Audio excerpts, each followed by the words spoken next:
பெரியவா சரணம். பெரியவா வானொலியின் மாலை நிகழ்ச்சிகள் ஆரம்பமாகின்றன.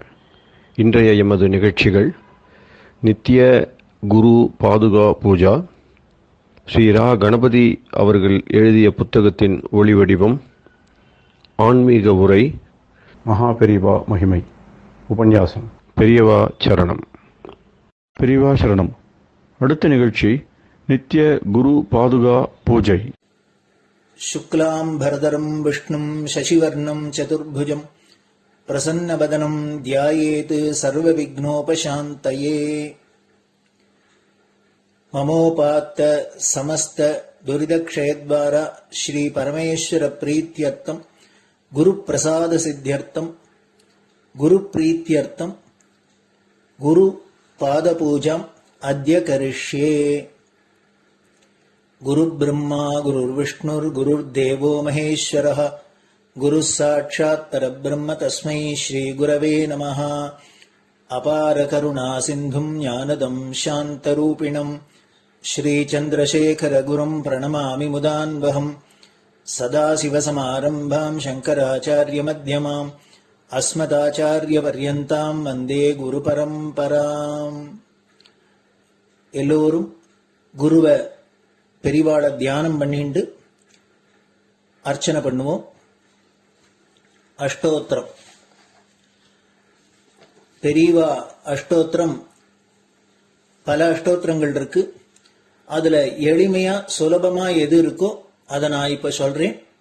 எல்லோரும் இதை கேட்டுண்டே திருப்பி சொல்ல முடிஞ்சுவா சொல்லி சொல்லி பெரிவாளுக்கு பாதத்துல ஒவ்வொரு புஷ்பத்தை அர்ச்சனை பண்ணலாம். ओम श्री कांची कामकोटि पीठाधीश्वराय नमः.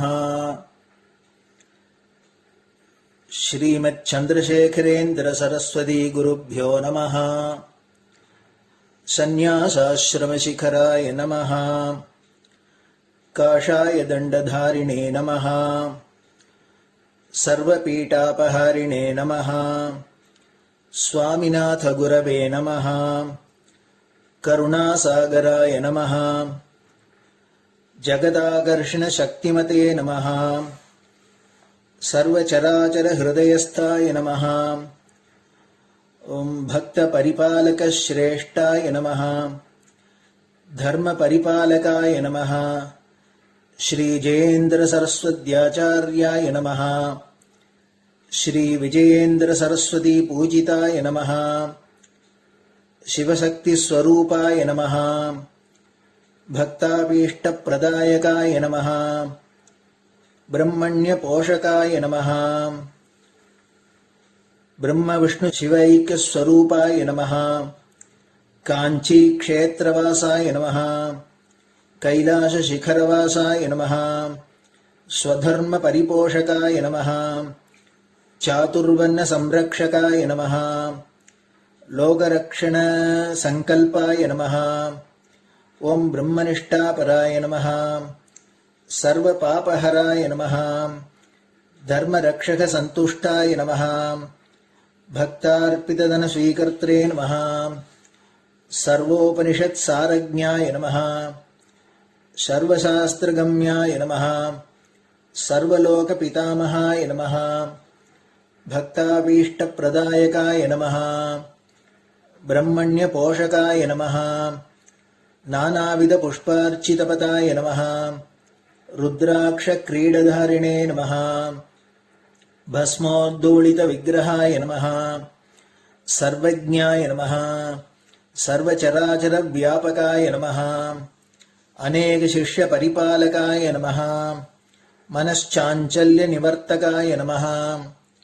अभयहस्ताय नमः. भयापहाय नमः. यज्ञपुरुषाय नमः. यज्ञानुष्ठान रुचिप्रदाय नमः. यज्ञसम्पन्नाय नमः. यज्ञसहायकाय नमः. यज्ञफलदाय नमः. यज्ञप्रियाय नमः. उपमानरहिताय नमः. स्फटिक तुलसी रुद्राक्ष हारधारिणे नमः. चातुर्वर्ण समदृष्टये नमः. ऋग्यजुस्साम अथर्वणादि चतुर्वेद संरक्षकाय नमः.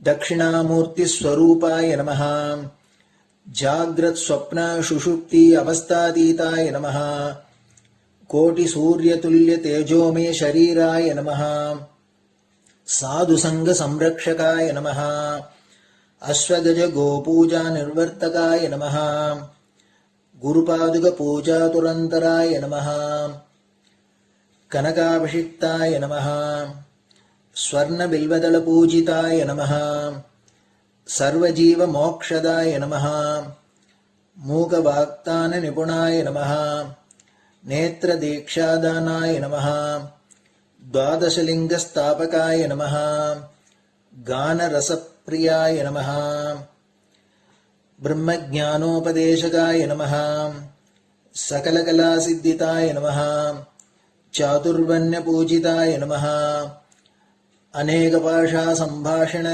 कोविताय नमः अष्टसिद्धिप्रदायकाय नमः ओम श्री शारदामठसुस्थिताय नमः नित्यान्नदानसुप्रीताय नमः प्रार्थनामात्रसुलभाय नमः पादयात्राप्रियाय नमः नानाविधमतपण्डिताय नमः श्रुतिस्मृतिपुराणज्ञाय नमः देवयक्षकिन्नरकिंपुरुषपूज्याय नमः श्रवणानन्दकरकीर्तये नमः दर्शनानन्दाय नमः अद्वैतानन्दभरिताय नमः अव्याजकरुणामूर्तये नमः शैव वैष्णवादिमान्याय नमः श्रीशङ्कराचार्याय नमः दण्डकमण्डलोहस्ताय नमः वीणामृदङ्गसकलवाद्यनाथस्वरूपाय नमः रामकथारसिकाय नमः वेदवेदाङ्ग आगमादिसकलकलासतस्प्रवर्तकाय नमः हृदयगुहाशयाय नमः शतरुद्रीयवर्णितस्वरूपाय नमः केदारेश्वरनाथाय नमः अविद्यानाशकाय नमः निष्कामकर्मोपदेशकाय नमः लघुभक्तिमार्गोपदेशकाय नमः लिङ्गस्वरूपाय नमः सालग्रामसूक्ष्मस्वरूपाय नमः कालड्यां शङ्करकीर्तिस्तम्भनिर्माणकर्त्रे नमः जितेन्द्रियाय नमः शरणागतवत्सलाय नमः श्रीशैलशिखरवासाय नमः डमरुकनादविनोदाय नमः वृषभारूढाय नमः दुर्मदनाशकाय नमः आभिचारिकदोषहर्त्रे नमः मिताहाराय नमः मृत्युविमोचकशक्त्याय नमः श्रीचक्रार्चनतत्पराय नमः दासानुग्रहकारकाय नमः अनुराधानक्षत्रजाताय नमः सर्वलोकख्यातशीलाय नमः वेङ्कटेश्वरचरणपद्मषट्पदाय नमः श्री महात्रिपुरसुन्दरी समेत श्री चन्द्रमौलीश्वर पूजाप्रियाय नमः श्रीमच्चन्द्रशेखरेन्द्र सरस्वती सद्गुरु परब्रह्मणे नमः गुरुभ्यो नमः परमगुरुभ्यो नमः परमेष्टिगुरुभ्यो नमः परात्परगुरुभ्यो नमः गुरुपरम्पराभ्यां नमः गुरुपादुकाभ्यां नमो नमः. அடுத்தது ஊதுபத்தி இருந்தா அதை காமிச்சு தூபம், நெய் தீபம் இருந்தா காமிச்சு அதை நெய் தீபம் தீபம் காமிச்சுட்டு நைவேத்தியம் வெத்தலைப்பாக்கு பழம் இதுலேருந்து ஆரம்பிச்சு அவளுக்கு எது சௌரியமோ அதுபடி நைவேத்தியம் பண்ணலாம். அதுக்கு அடுத்தது கற்பூர ஹாரத்தி பண்ணி எல்லோரும் பிரதட்சிண நமஸ்காரம் பண்ணி பெரியவாள்கிட்ட பிரார்த்தனை பண்ணிண்டு எல்லோரும் க்ஷேமமா இருக்கணும், லோகம் பரம மங்களமா சௌக்கியமா இருக்கணும், எல்லோரும் வியாதி வெக்க இல்லாத ஆயுராரோக்கிய ஐஸ்வர்யத்தோட சாந்தம் அமைதியோட ஞான வைராக்கியத்தோட எல்லோரும் நல்லவர்களாயிருந்து நன்மையை அடையணும்னு பிரார்த்தனை பண்ணி இந்த பூஜையை தினம் செய்யலாம். குரு பிரம்மா குருர் விஷ்ணுர் குருர் தேவோ மகேஸ்வரः குரு சாட்சாத் பரபிரம்ம தஸ்மை ஸ்ரீ குரவே நமஹ. அபார கருணா சிந்தும் ஞானதம் சாந்தரூபிணம் ஸ்ரீ சந்திரசேகர குரும் பிரணமாமி முதான்வகம்.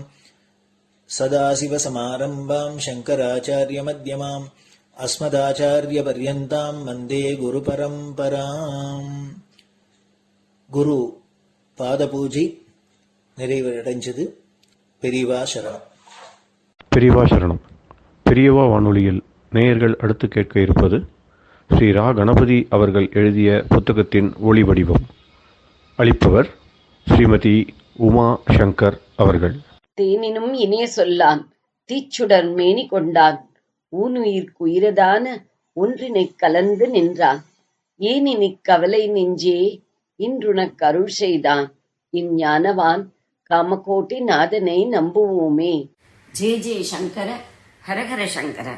மகாபெரியவாளின் உபன்யாசங்களை ரா கணபதி அண்ணா தெய்வத்தின் குரல் என்ற பெயரில் 7 பாகங்களாக தொகுத்து நமக்கு அளித்ததின் முதல் பாகத்தின் அடுத்த பகுதி உலகம் பரவிய மதம்.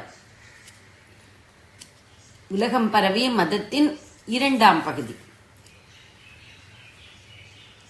ஆனால் நாள்பட்ட வழக்கத்தில் இப்படிப்பட்ட புராணக் கதைகள் அல்லது சடங்குகள் அவற்றின் உள்ளுரை பொருளாக இன்னர் மீனிங் இருக்கப்பட்ட தத்துவங்களிலிருந்து விலகிவிடக்கூடும் அல்லது அதே மறந்தே போகக்கூடும்.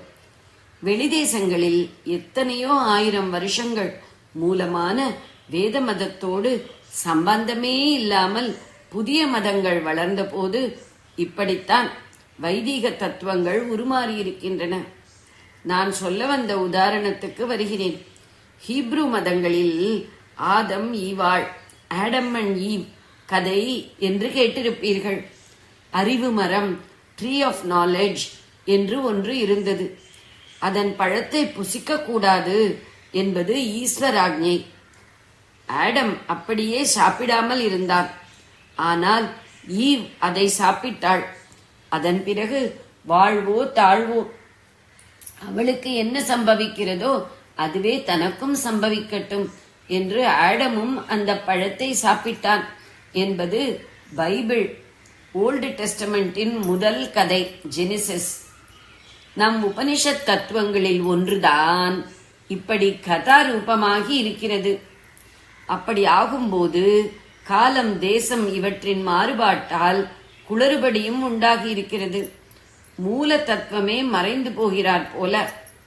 உபனிஷத்தில் என்ன சொல்லி இருக்கிறது? பிப்பல மரத்தில் 2 பட்சிகள் இருக்கின்றன. ஒன்று பிப்பலத்தை சாப்பிடுகிறது, இன்னொன்று சாப்பிடாமல் மற்றதை பார்த்து கொண்டே இருக்கிறது என்று உபனிஷத்து சொல்கிறது. சரீரம்தான் அந்த விருட்சம். அதில் ஜீவாத்மாவாக ஒருத்தன் தன்னை நினைத்துக் கொண்டு விஷயானுபவங்கள் என்ற பழத்தை தின்று கொண்டிருக்கிறான். இவன் ஒரு பட்சி. இந்த சரீரத்திலேயே பரமாத்மா இன்னொரு பட்சியாக இருக்கிறான். அவன்தான் ஜீவனை ஆட வைக்கிறவன். ஆனாலும் அவன் ஆடுவதில்லை. சர்வசாட்சியாக அவன் ஜீவனின் காரியங்களை பார்த்து கொண்டு மாத்திரம் இருக்கிறான். இந்த ஜீவனுக்கு அவனே ஆதாரமானாலும் அவன் விஷயங்களை அனுபவிப்பதோ பழத்தை சாப்பிடுவதோ அதற்கான கர்ம பலனை அனுபவிப்பதோ இல்லை. இதை உபனிஷதம் பழம், அதை சாப்பிட்ட பட்சி, சாப்பிடாத பட்சி என்று கவித்துவத்தோடு சொல்கிறது. சாப்பிடுபவன் ஜீவன், சாப்பிடாதவன் பரம்பொருள், தன்னை ஆத்மாவாக உணர்ந்திருக்கிறவன். இந்த ஜீவன்தான் ஹீப்ரு மதங்களில் ஈவ் ஆகியிருக்கிறான். ஜி என்பது ஈயாவது ஒரு வியாக்கரண விதி. ஜ வரிசை சப்தங்கள் யா வரிசையாக மாறிவிடுவது சகஜம். இப்படித்தான் யமுனா ஜமுனாவாயிற்று, யோகீந்தர் என்பது ஜோகீந்தா என்றாயிற்று, ஜீவ என்பது ஈவ் என்று ஆயிற்று, ஆத்மா என்பது ஆடம் ஆதம் ஆக மாறிவிட்டது. பிப்பலம் என்பது ஆப்பிள் என்று ஆயிற்று. அறிவு விருட்சம் என்பதும் நம் போதி விருட்சம்தான். போதம் என்றால் ஞானம். புத்தருக்கு போதி விருட்சத்தின் கீழ்தான் ஞானம் உண்டாயிற்று. என்பது எல்லாருக்கும் தெரிந்ததுதானே. ஆனால் அவருக்கும் முந்தியே அரசமரத்துக்கு போதி விருட்சம் என்று பெயர் இருந்தது. உபனிஷதமானது தூரதேசம் ஒன்றில் எத்தனையோ காலத்துக்கு பிற்பாடு மாறி மாறி புதுரூபம் எடுக்கிற போது மூல தாற்பயம் மாறி போயிற்று. ஒருபோதும் விஷயானுபோகத்துக்கு ஆளாக முடியாத ஆத்மாவும் பழத்தை சாப்பிட்டதாக பைபிள் கதை திசை திரும்பி விடுகிறது. விஷய சுகம் எல்லாம் அடிபட்டு போகிற அறிவை நம்முடைய போதி விருட்சம் குறிப்பிடுகிறது என்றால், அவர்களோ விஷய சுகத்தை பழுக்கிற லௌகீக அறிவையே ட்ரீ ஆஃப் நாலேஜ் என்று சொல்லிவிட்டார்கள். ஆனாலும் நம் வேத மதம் ஆதியில் அங்கே இருந்திருக்கிறது என்பதற்கு இதிலிருந்து அத்தாட்சி கிடைக்கிறதோ இல்லையோ? இன்னொரு உதாரணம் சொன்னால்தான் மூலத்தில் இருப்பது வெளிதேசத்தில் வேறு காலத்தில் ரொம்பவும் மாறிப்போகும், மாறினாலும் கூட மூலத்தை காட்டிக் கொடுக்கும் என்பதில் உங்களுக்கு நம்பிக்கை வரும். நம்முடைய திருப்பாவை திருவெம்பாவை பாடல்கள் வேதம் மாதிரி அத்தனை பிராச்சீனமானவை அல்ல. ஒரு 1500 வருஷங்களுக்குள் அவற்றை ஆராய்ச்சியாளர்கள் கொண்டு வந்து விடுகிறார்கள். எப்படியானாலும் வேத இதிகாச காலங்களுக்கு மிகவும் பிற்பட்டு தோன்றியவர்கள்தான் இந்த இரு பாவைகளை செய்த மாணிக்கவாசகரும் ஆண்டாளும். இவர்கள் காலத்துக்கு அப்புறம் கடல் கடந்து ஹிந்து சாம்ராஜ்யங்கள் உண்டாயின. தமிழ்நாட்டின் சோழ ராஜாக்கள் கூட அம்மாதிரி தேசாந்தரங்களில் சாம்ராஜ்யத்தை விஸ்தரித்திருக்கிறார்கள். ஆனால் இந்த படையெடுப்பை விட முக்கியமாக நம் கடல் வாணிபம் பெருகினதையே சொல்ல வேண்டும். வியாபார ரீதியில் நம் அந்நிய தொடர்பு, ஃபாரின் கான்டாக்ட் மிகவும் விருத்தியாயிற்று. இந்த வியாபாரிகளை பார்த்தே பல தேசங்களில் ஹிந்து நாகரிகத்தில் ஆகர்ஷிக்கப்பட்டு நம் மத அம்சங்களை தாங்களும் எடுத்துக்கொண்டார்கள். தூரக்கிழக்கு, ஃபார் ஈஸ்ட் என்று சொல்கிற நாடுகளை இவற்றில் முக்கியமாக சொல்ல வேண்டும். பாலி மாதிரி தேசங்கள் முழுக்க ஹிந்துவாயின. கம்போடியா, இப்போது தாய்லாந்து என்கிற சியாம், இந்தோ சைனா முழுவதும் பரவி மணிலா இருக்கிற பிலிப்பைன்ஸ் எல்லாம் கூட ஹிந்து கலாச்சாரத்துக்குள் வந்தன. அதை ஸ்ரீவிஜய சாம்ராஜ்யம் என்பார்கள்.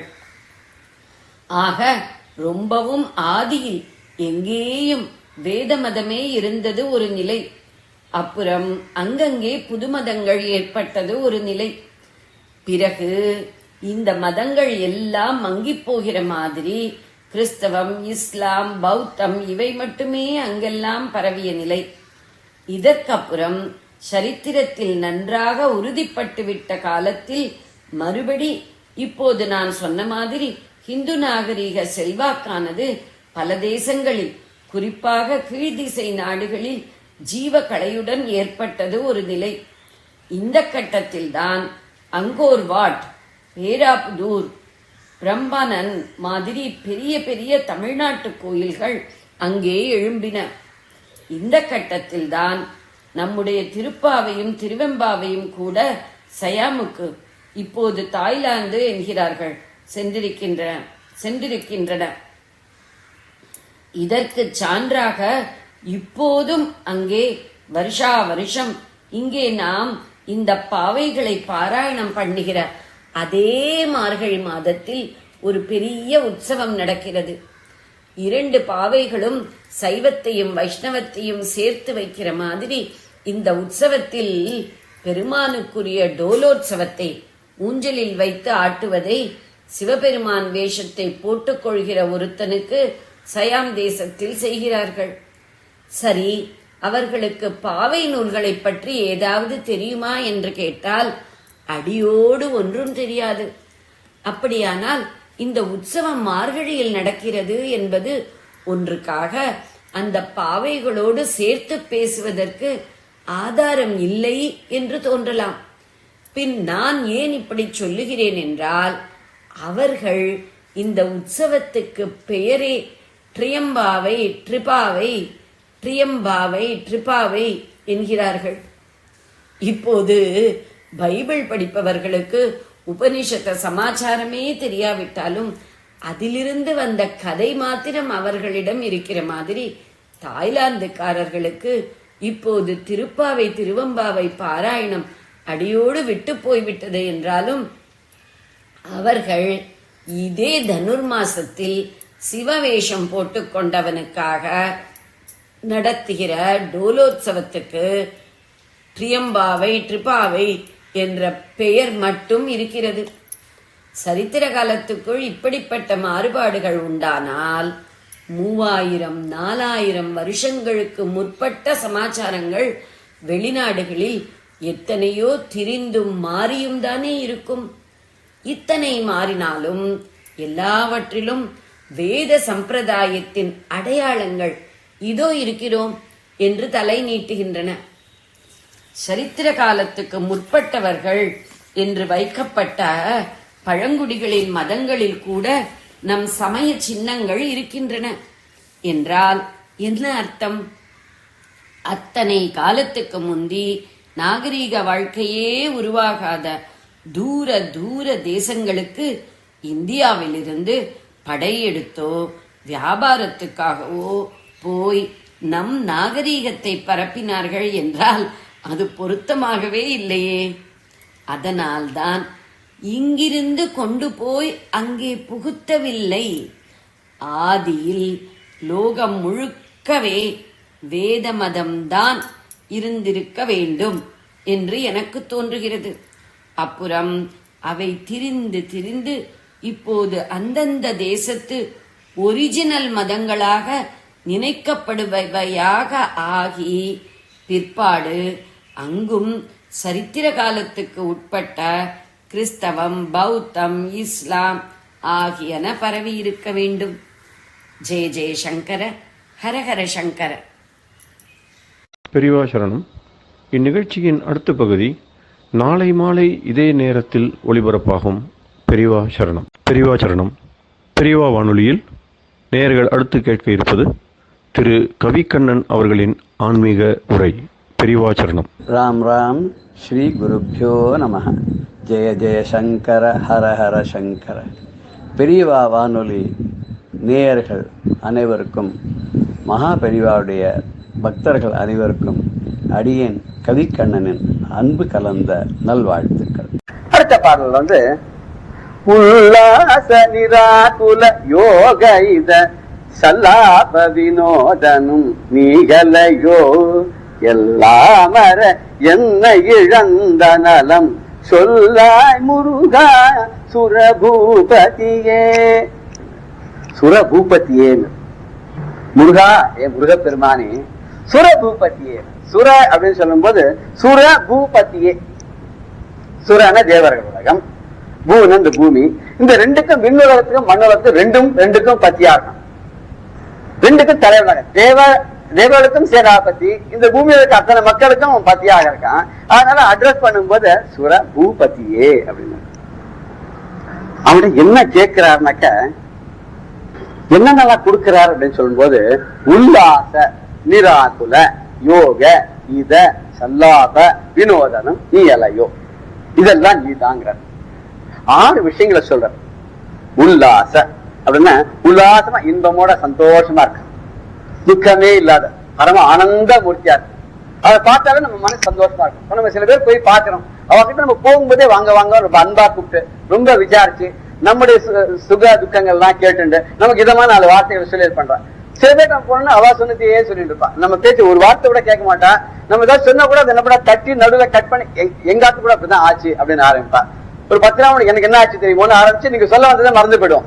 அப்ப அவங்க என்ன தோணும், அங்க நம்ம போவே மாட்டோம். அப்ப அதான் அவாய்ட் பண்ணுவோம். எங்க நம்ம போவோம், நம்மளையும் மதிச்சு நம்ம பேசுறதையும் கேட்டு நமக்கு ஒரு ஆத்தங்கமா 2 வார்த்தை சொல்லி நம்ம சுக துக்கங்களை பகிர்ந்துக்கிறாளையோ அந்த இடத்துக்கு தான் இருக்கும். நம்ம பெரியவாடு மகா பெரியவாட்ட போனோம்னா நம்ம கஷ்டத்தெல்லாம் அங்க போய் சொல்லுவோம். எல்லாத்தையும் கேட்டுன்னு என்ன பண்ணுவார், அவர் எனக்கு இப்படிதான் கஷ்டம்னு சொல்லுவா, சொல்லவே மாட்டேன். அவன் சரியா அம்பால நினைச்சிருந்தா சரியாகும், கொஞ்ச நாளா சரியா போகும், இதை படி அதை படி அப்படிதான் சொல்லி அனுப்ப. மகான்கள்லாம் அப்படிதான் பண்ணுவா. அப்ப இவர் இந்த உல்லாசமா இருக்கக்கூடிய இந்த முருகப்பெருமான் எப்போ சந்தோஷமா இருக்கக்கூடியவன், என்ன இருக்கோ அதான கொடுக்க முடியும். ஒரு கடையில போய் கேட்கிறோம், அவன்கிட்ட போனா என்ன இருக்கோ அதான் தருவான், இல்லாத எப்படி கொடுப்பான். அதனால என்ன இருக்கோ நமக்கு வேண்டியது யார்கிட்ட இருக்கோ அவன்கிட்ட தான் போய் கேட்கணும். அது சொல்லும் போது இவருக்கு என்னென்ன வேணுமோ அதெல்லாம் யார்கிட்ட இருக்குன்னு பார்த்தார். முருகப்பெருமான் இருக்கு போனார் கேட்டுட்டார். அவன் உல்லாசமா சந்தோஷமா இருக்கான். அந்த இன்பமாக இருக்கிறவன்கிட்ட போய் கேட்டா அவன் இன்பத்தை தான் தர முடியும். துக்கமா இருக்கின்ற போனா அவனோட தான் ஷேர் பண்ணிப்பான். அந்த துக்கத்தை ஷேர் பண்ணிக்காத இன்பத்தை ஷேர் பண்ணிக்கிறதுக்கு யாரால முடியும்னா இன்பத்துக்கே அதிபதியாக இருக்கக்கூடும், எப்பொழுதும் இன்பத்தோடு இருக்கக்கூடியமான அந்த அந்த முருகன் தான், சரவண பவன் தான் இதுக்கு சரியானவன். அவனே போய் பார்த்தார். பார்த்து என்ன கேட்கிறார்? உல்லாச ஆரம்பம் நிர் ஆகுல. ஆகுலம்னு துக்கம், துன்பம், கஷ்டம். நிராகுல பார்க்கலாம். கிட்டத்தட்ட 15-20 நாமாவது நிஸ்துலா, நீலச்சுக்குரா, நிரபாயா, நிறுத்தே நிறைய வரும்.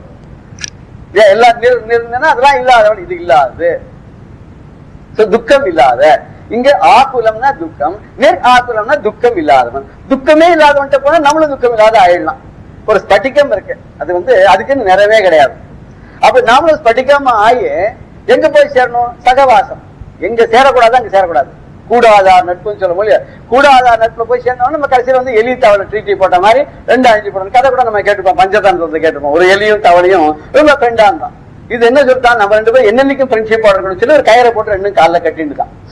கட்டிட்டு இருக்கிறது இந்த ஒரு சின்ன குளத்தங்கரையில விளையாடிட்டு இருந்தது. அப்ப மேல ஒரு கருடன் போச்சான். பார்த்தோன்னு இந்த தவளை என்ன பண்ணிட்டு பயந்து போய் வீடுகிட்ட போய் தண்ணிக்குள்ள ஒளிஞ்சு விடுச்சு. அந்த தண்ணிக்குள்ள உள்ள போனோன்னு இந்த காலில் கயிறு கட்டிட்டு இருக்கு. அண்ணன் பக்கம் கயிறுல இந்த எலியோடைய கால் கட்டி இருக்கு. இது உள்ள எடுத்துன்னு போனா எலியும் உழுத்துன்னு போயிடுச்சு. தவளை தண்ணிக்குள்ளயும் இருக்கும், கரையிலயும் இருக்கும். இது அழகா சௌக்கியமா தண்ணிக்குள்ள இருந்துருக்கு. ஆனா அந்த எலியை தண்ணிக்குள்ள எடுத்துன்னு போது மூச்சு தண்ணீர் பணம் எடுத்தது. போனா என்னாச்சு? கொஞ்ச நாள் கழிச்சு அந்த எலி முதக்க ஆரம்பிச்சு. அப்ப அவருக்கு இந்த கழுகு வந்தது மேல. பார்த்தோன்னா அடாடா நம்ம எலியை தேடின்னு வந்தோம், இப்ப எலி மேல இருக்கேன்னு சொல்லிட்டு நேரம் எலியை கொத்தின்னு போச்சான். ஒத்தின்னு போனோம்னாச்சு மேல அதோட சேர்ந்து அந்த பக்கம் கயிறுல கட்டி இந்த தவளையும் மாட்டிருந்தது. அதுக்கு 1க்கு 2 கிடைச்சிருச்சு. இப்ப சேரக்கூடாதவாட நம்ம நட்பு வச்சுன்னு சேர்ந்தோம்னா கடைசி நம்ம என்ன ஆயிடும்? நமக்கு விளைவுகள்லாம் நம்ம பாதகமா அமைஞ்சிடும். அதனால துன்பமே இருக்கக்கூடிய துன்பப்படுற வாட்டியே போனோம் நமக்கு அவரால் அந்த துன்பத்தை தான். சில பேர் நம்ம பார்த்த விட 5 நிமிஷம் பேசணும் தான் நம்மளும் ஒரு மாதிரி சோர்ந்து போயிடுவோம். என்ன சார் நமக்கு என்ன சார் வாழ்க்கையே வெறுத்து போச்சுமோ. சந்தோஷமா இருக்க நமக்கு எந்த குறையும் கிடையாது, நமக்கு இல்லாதே கிடையாது.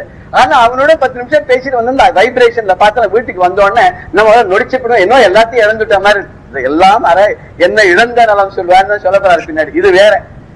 அப்படி அவனுக்கு என்ன தோணி போயிடுது அப்படின்னு கேட்டான்னாக்க அவன்கிட்ட எது இருக்கோ அதுதான் தருவான். அவன்கிட்ட துக்கம் தான் நிறைஞ்சிருக்கு. அதனால நமக்கு அவன் துக்கத்தையும் அவன் கொடுத்துடுவான். அந்த துக்கம் வராத இருக்க அந்த துக்கம் இல்லாத யாரு? அவன் பரமேஸ்வரன். அந்த பரமேஸ்வரன் புத்திரனான முருகப்பெருமான். அந்த முருகப்பெருமான நிர் ஆகுல அப்படின்னார். நீ இன்பத்துக்கு அதிபதியாக இருக்கக்கூடியவன், இன்பமே உருவாக இருக்கக்கூடியவன், அடுத்ததாக துக்கமே இல்லாத இருக்கக்கூடியவன். கொஞ்சம் கொஞ்சம் துக்கம் இல்லவே கிடையாது சார், துக்கமே சுத்தமா கிடையாது, முழுக்க முழுக்க இருக்கிறது அவன்கிட்ட இன்பம் தான். அதுக்கப்புறம் என்ன? யோக அப்படின்னார். அவன் யோகமூர்த்தி. யோகமூர்த்தின்னா அவன் எப்பவும் தியானத்துல இருப்பான். அந்த தியானத்துக்கு போயிட்டான்னா அடுத்தடுத்த நிலைகளை போறோம். இன்பம் துன்பம் இல்லாத நிலை. அதுக்கப்புறம் ஞானபரமா மேல போனா அவன் ஞானஸ்கந்தனோ இல்லையோ. அதனால நமக்கு ஒரு யோக மாற்றத்தை அழைச்சின்னு போறதுக்கு அவன் யோக மூர்த்தியா அவனே இருக்கான். அப்புறம் இதம்னா அடுத்தது இதம்னா ஹிதம். அந்த ஹிதம்ங்கிறது தமிழ்ல இதம் அப்படின்னு எடுத்துருக்கா இனிமையாக பேசுறோம். அவன் ஹித பாஷி, மிருது பாஷி. ராமனை சொன்னாலையோ மிருது பாஷி, பூர்வ பாஷின்லாம் சொல்லிருக்காரு. எல்லாருக்கும் முன்னாடியே அவன் பேசட்டுமே, நாம என்ன முன்னாடி போய் அவட்ட பேசணுமா அப்படின்னு ராமன் காத்துட்டு போட்டானோ. அந்த ராமன் முன்னாடியே போய் பெரியவாட்ட பக்தியோட பேசுவான். அது மாதிரி இவன் இதமா பேசக்கூடியவன். நான் போய் கஷ்டப்படுறோம் அப்படின்னு சொன்னா என்ன பண்ணுவான்? கஷ்டமா உன் தலையில தான் எழுதிருக்கேன், நான் என்ன பண்ண முடியும்? பிரம்மன் உன் தலையில அப்படி எழுதிட்டான், விதிச்சிருக்கான், படு கஷ்டப்படு, இதெல்லாம் முன்னாடியே யோஜனை பண்ணு அப்படின்னு சொல்ல மாட்டான். ஓ கஷ்டப்படுறியா, சரி எல்லாம் கொஞ்சம் சரியாகும், கொஞ்ச நாள் இருக்கு, உனக்கு கொஞ்சம் என்னன்னு தெரியும், நான் தான் இருக்கேன், நான் பாத்துக்கிறேன் அப்படிங்கிறான். எப்படி பார்த்துப்பான்? என்ன நினைச்சுக்கோ, இந்த தலையில போட்டு நான் பாத்துக்கிறேன், இதெல்லாம் ஒண்ணுமே இல்லாத. அட்லீஸ்ட் இதெல்லாம் வகிக்கக்கூடிய தன்மை உனக்கு நான் கொடுத்துருவேன். கஷ்டம் இருக்கும், அந்த கஷ்டம் தெரியாதே. இப்ப டிராமால போய் ஒருத்தன் ஒரு வேஷம் போட்டுக்கிறான், அதுல பார்க்கும்போது ரொம்ப கஷ்டப்படுறமா நமக்கு தெரியும். நம்ம ஐயோ இவ்வளவு கஷ்டப்படுறான்னு நம்ம வருத்தப்படுறோம். அவனுக்கு அந்த வருத்தம் இருக்கோ இல்ல, அவன் 3 மணி நேரம் டிராமான்னு கிளம்பி போயிடுவான். அது மாதிரி பண்ணிடுவான் அந்த முருகன் நம்மள. அவன் இதமா பேசி நம்மளோட பேசி என்ன பண்ணுவான்? இது எல்லாமே டிராமான்னு நமக்கு புரிஞ்சு போயிடும். இது மாயையினால ஏற்பட்டது, இது நிரந்தரம் கிடையாது. ரொம்ப அழகா இனிமையா பேசணும். அது என்ன சொல்லுவான்? இதோ சில பாவங்கள்லாம் பண்ணிருக்க, அதெல்லாம் கரைக்கிறது தான் இந்த பூமியில நீ இப்ப வந்திருக்க. என்னோட அருள் உனக்கு பரிபூர்ணமா இருக்கு. என்னோட அருள்னால எல்லாம் விலகி போயிட்டு பனி போல கரைஞ்சி போயிடுச்சுன்னா அப்புறம் நான் அவனை எடுத்துட்டு போறேன். ஒரு கல்மஷம் இல்லாம நான் எடுத்துக்கணும் இல்லையா? ஒரு தங்கத்தை கூட நகைப்படத்துக்கு என்ன பண்றேன்? அதை ஸ்புடம் போட்டு அதுல இருக்கிற கல்மஷங்கள்லாம் எடுத்துட்டு அப்படினாலும் இந்த தங்கத்தை யூஸ் பண்றான். அதுவும் நான் ஸ்புடம் போடுறேன். இந்த கட்டத்தை நான் கொடுக்கறது எதுக்குன்னா உங்ககிட்ட இருக்கக்கூடிய ஒரு கல்வஷங்கள்லாம் போகணுன்றதுக்காக தான் பண்றேன்னு அவன் சொல்லுவான். ரெண்டையும் பிரேமாவும் சொல்லலாம், அப்பிரியமாவும் சொல்லலாம். சத்தியம் புரியாத் பிரியம் புரியாத்னு சொல்லிருக்கான். நப்ரியா சத்தியம் அப்பிரியம். அது பிரியமாக இல்லை, நல்லதை செய்யாதுன்னா சத்தியமாக கூட சொல்ல வேண்டாம் இருக்கான். ஒரு பெரிய ஊர்ல 2 ஜோசியன் இருந்தா, ஒரு ஜோசியன் ராஜா கிட்ட போனா அவன்கிட்ட என்ன சொன்னா, உண்மையை தான் சொல்றான். சொல்லிட்டு என்ன சொல்றான், நீ 100 வயசு இருக்க போற, உன்னை சேர்ந்த மனுஷாலாம் உனக்கு முன்னாடி போட்டு போயிட போற, அத்தனை பேருக்கு நீ தான் எல்லா காரியங்களையும் பண்ணி இப்படிதான் உன் தலையில எழுதிருக்க, கடைசியில தான் நீ எல்லாத்தையும் பார்த்து எல்லாரும் போயிட்டாலும் பார்த்து கதவா சாத்தின்னு போற, நீ இத்தனை துக்கம் உனக்கு தான் அப்படின்னு ராஜா ரொம்ப போடு ஜெயில வந்துட்டான். இவன் வந்திருக்கவன் இப்படி சொல்லிவிட்டானே, இவன் மனசு ரொம்ப கிளேசமா படுத்து போடு ஜெயில வந்துட்டான். சரினாச்சு. இன்னொரு ஜோசியம் வந்தான்னா அவன் இவனுக்கு ரொம்ப வேண்டியவன். அவன் பார்த்தா இருந்தாலும் விட்டு கொடுக்க மாட்டான். ஒரே தொழில இருக்கிறவ ப்ரொஃபஷனல் எத்திக்ஸ் சொல்லுவா. அவன் ஒருத்தருக்கு ஒருத்தர் விட்டு கொடுக்க மாட்டான். ஒரு லாயர் சொன்ன இன்னொருத்தர் லாயர் தப்புன்னு சொல்லக்கூடாதான். அதுதான் இந்த ஜோசியம் என்ன பண்ணா, ராஜாக்கு நான் சொல்றேன் ஜோசியம் தான் பார்த்தான். என்ன அருமையான ஜாதகம் ராஜா, தீர்காயுச போட்டிருக்கான் பகவான். மலையிலேருந்து உருட்டி விட்டாலும் சரி, விஷத்தை கொடுத்தாலும் சரி, உனக்கு சாவே கிடையாது. நீ எல்லாத்தையும் இதமா இருப்பேர், எல்லாரையும் நன்னா பார்த்து பேர், அத்தனை பேரும் ரட்சிப்பேர், ஒத்தனை கஷ்டம் இல்லாத பார்த்து பேர், அவளுக்கு செய்ய வேண்டிய அத்தனையும் செஞ்சு நன்னா அனுப்பிச்சுட்டு ஈகோ படத்துக்கு நன்னா செஞ்சுட்டு அப்புறம் தான் நீர் போவேன். நீர் போவே மாட்டேன், அவசரப்பட்டதான் நீர் போக மாட்டேன், எல்லாருக்கும் நல்ல கதி கொடுத்தா நீர் போவேன். அப்படி ஒரு தந்தை தாய் மாதிரி நீ ஈஸ்வரனுக்கு சமானமா நீங்க எல்லாம் பண்ணுவேன் அப்படின்னு நிறைய எல்லாம் அள்ளி அள்ளி எத்தான் கொடுத்துரும். அவன் சொன்னா எல்லாத்தையும் கொடுத்து ஓட்டாண்டி ஆயிடுவேன். ஆமா, இவன் சொல்ல இது உனக்குன்னு ஒண்ணும் வச்சுக்க மாட்டேன், உனக்கு என்ன கொடுத்தாலும் உங்க திருப்பி திருப்பி வந்துட்டே இருக்கும். அத்தனையும் எல்லாருக்கும் அள்ளி கொடுத்து கர்ணன் மாதிரி நீர் வாழப்பாரு. உங்க பேரும் போதும் லோகத்துல எத்தனையோ வருஷத்துக்கு இருக்க போறது. நான் பார்த்தான். ஓ பிரமாதமா சொன்ன, இவன் தான் ஜோசியன். 2 பேரும் ஒன்னதான் சொன்னான். அவன் பிரியமா சொன்னா, இவன் அப்பிரியமா சொன்னா, வித்தியாசம். உனக்கு என்ன வேணும்னு கேட்டான். ஒண்ணு வேணா, என் தொழில பண்றவர் தான் உள்ள, அவர் சொன்னதுதான் நானும் சொல்லிருக்கேன், அவர் சொல்ல தெரியாது சொல்லிட்டா உள்ள போயிட்டேன். இப்ப நான் நல்லா பிரியமா சொல்றேன், அவரை வெளியில விட்டுருவேன். சாதுக்கள்லாம் அப்படிதான் பண்ணுவாராம். அவ என்ன பண்ணா, மகான்கள்லாம் பரஹிதாய தான் அவள் இருக்கா. அவ ஜீவனை கூட தியாகம் பண்ணுவாராம்.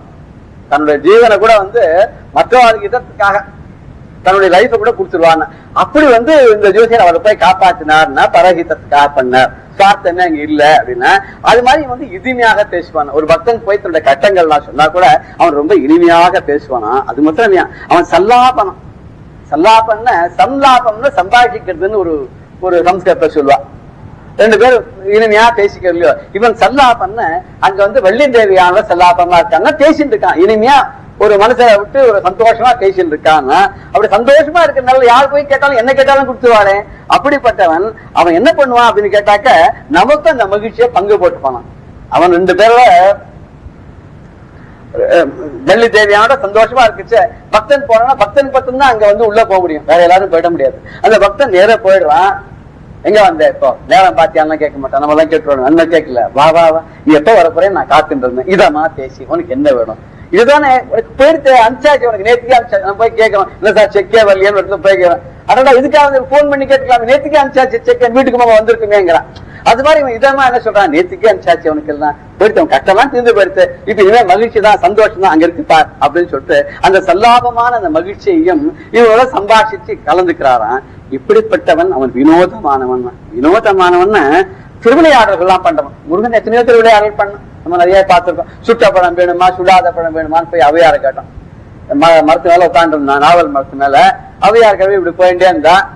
தமிழ்ல எல்லாமே அவருக்கு ரொம்ப பெரிய புலமை உண்டு. அவருக்கு திடீர்னு தோணி போச்சான், தமிழ் நமக்கு எல்லாமே தெரியும், நம்ம அனுபவம் ஞானம் இந்த பிள்ளையாரெல்லாம் கிடைச்சுடுத்து, பிள்ளையார்கிட்ட நமக்கு என்ன வேற ஒண்ணுமே வேண்டாம், தம்பியை கொஞ்சம் விட்டுட்டா. தமிழுக்கு இவன் தானே ஈஸ்வரன். பார்த்தா வரும்போது, பாட்டி எங்க போறேன்னு, எப்படி போயிட்டு இருக்கேன் பான, சாப்பிட்டியா காத்த, ஒண்ணுமே சாப்பிடப்பான, கொஞ்சம் பழம் சாப்பிடுறியா, சாப்பிட்றேன்னா. உனக்கு என்ன பழம், சுட்ட பழம் வேணுமா சுடாத பழம் வேணுமா? எது நாவல் பழத்தை சுட்ட பழம் சுடாத பழம் வேற இருக்குமா? அவ பார்த்தா, என்னப்பா வயசான காலத்துல சுடுற பழம் என்னத்துக்கு, எனக்கு சுடாத பழமாவே கொடுன்னா. அவன் என்ன பண்ணா, மேல இருந்து பழத்தை மரத்தை உலுக்கினா, பழங்கள்லாம் கீழே கொட்டிட்டு, பாட்டி அந்த மணல் வந்து பழத்தெல்லாம் பொறிக்கினான். நாவல் பழம் பார்த்தா மணல் ஓட்டின்னு இருந்து, ஏன்னா பழுத்த பழமோ விழுந்த அதிர்ச்சியில மணல்லாம் ஓட்டின்னு ஊதினான். பாட்டி பழம் ரொம்ப சுடுறதான்னு கேட்டான். அடாடாடா இந்த ஞானம் எனக்கு தோணவே இல்லையே. சுடற பழம்னா பழுத்த பழம், கனிந்த பழம்.